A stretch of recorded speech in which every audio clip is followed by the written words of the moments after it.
had less than 3 fiber cuts, which is unheard of. And in each of those instances of fiber cuts, we've been back up and running within the SLA. So we've not once breached our SLAs, which no other fiber operator in a dense urban area can possibly claim.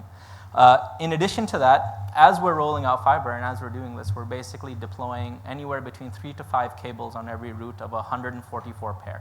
So we essentially have infinite capacity. We're also setting up junction boxes, or what's called handholds, at a maximum of every 100 meters. In some areas where it's particularly difficult, it may go up to 150 meters. But what that essentially means is for every building that we pass or every gate that we pass, we are no more than 50 meters away from our nearest handhold. And so entering the building also then becomes a lot easier. And therefore, telcos come to us saying, not only do we want your fiber, but we want you to connect up the building, we want you to connect up the tower, and we want you to deliver this end-to-end solution. But like I said, this is for us just the beginning, deploying the fiber. There's a lot of exciting things we can now do with that fiber. So as Gaurav said in our introduction, we are leveraging the densest urban fiber network that's being deployed in the country today to build an active shared infrastructure that's going to be leveraged by telecom customers to essentially help them grow their revenue by meeting their data delivery challenges.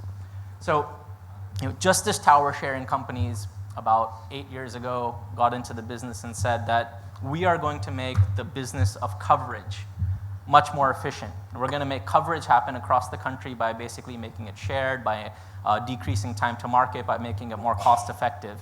The future of data delivery has to also be innovated, and therefore the next generation of growth and the next generation of data delivery and network expansion is going to come from shared infrastructure which is active.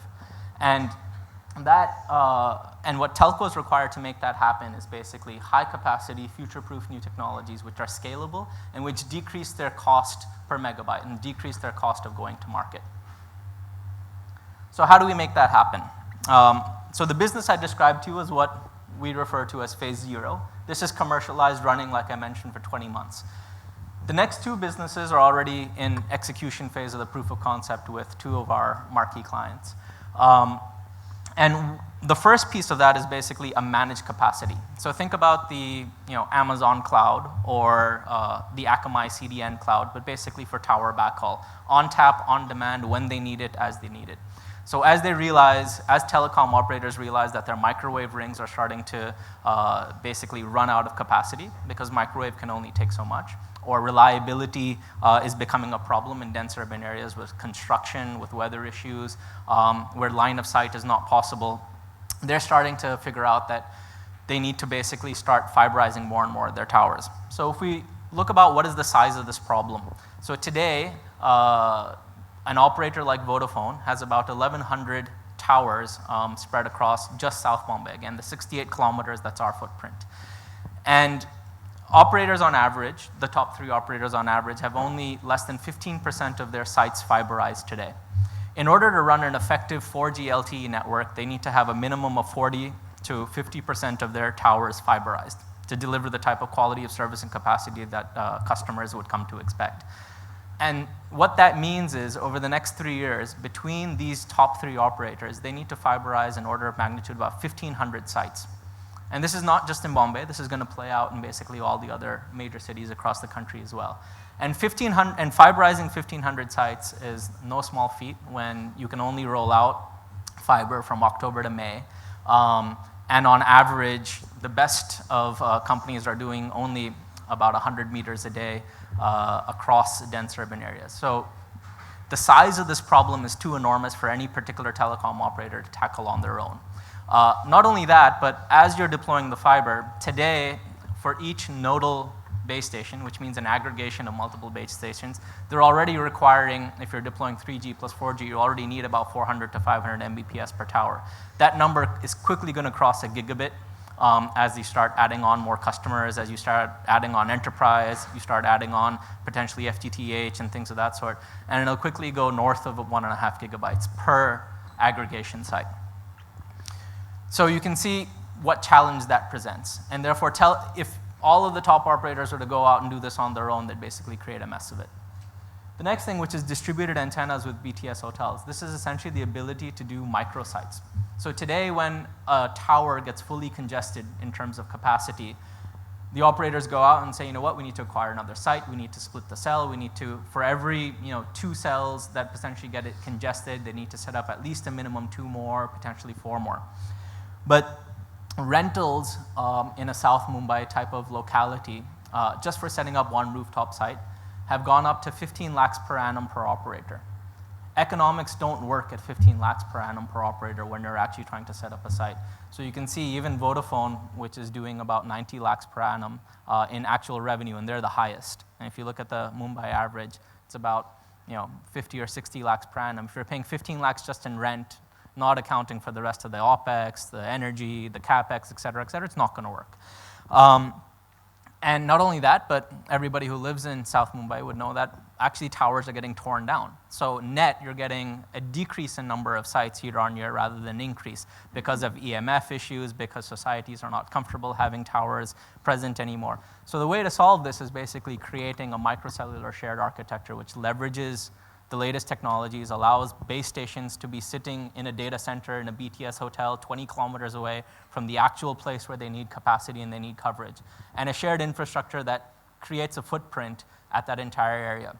And then every operator just comes along with 3G, 4G, even 2G, if they would like, across different bands, 900, 1800, 2100, 2300, and plugs in at that data center and gets capacity, spectrum reuse, lower cost per megabyte delivery at the points where they actually need that, where they need that capacity.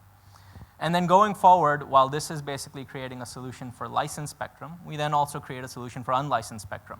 So a Wi-Fi footprint which sits across the city, which allows users to essentially bounce between unlicensed Wi-Fi back to licensed as they're traveling through the city, as they come to a junction or to a high-density area, back onto Wi-Fi. Without even the user actually knowing it, because this is all SIM-based, would be all SIM-based authentication. It would be backhauling back to the carrier's core network. And again, a shared network and a capacity that, that gets set up across the city. And then finally, what everybody I'm sure in this room is waiting for is FTTX. So you enter a society and you basically say that, you know what, we're bringing with us 4 or 5 different operators. Each resident gets to decide which operator they want to use, rather than every single operator coming along and trying to fiber up every single tower in society again and again.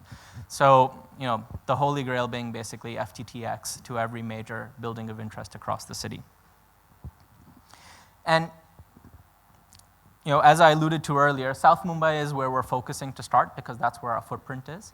But this is only our launch pad. This is our beginning. This is where we're proving the business model.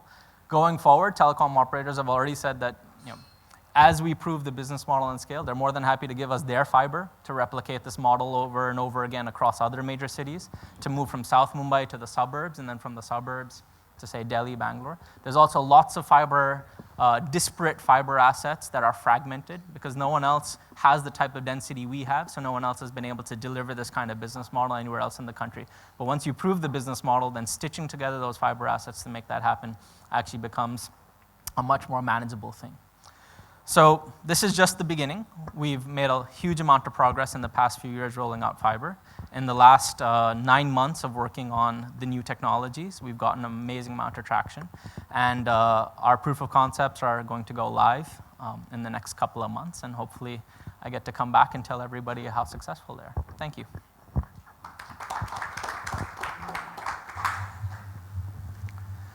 Questions? Jitu?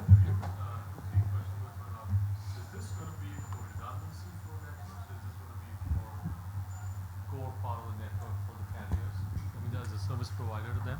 Second is, have you started already, or is it still a concept that's going to get rolled out? And third question, slightly different, is are you going to do a B2C Wi-Fi solution as well for the market? Okay, so let me start with the third because that's the easiest. We intend to be a carrier's carrier. So our entire business is going to be wholesale. Our customers are going to be telcos, and we don't intend to compete against our own customers at any point in time.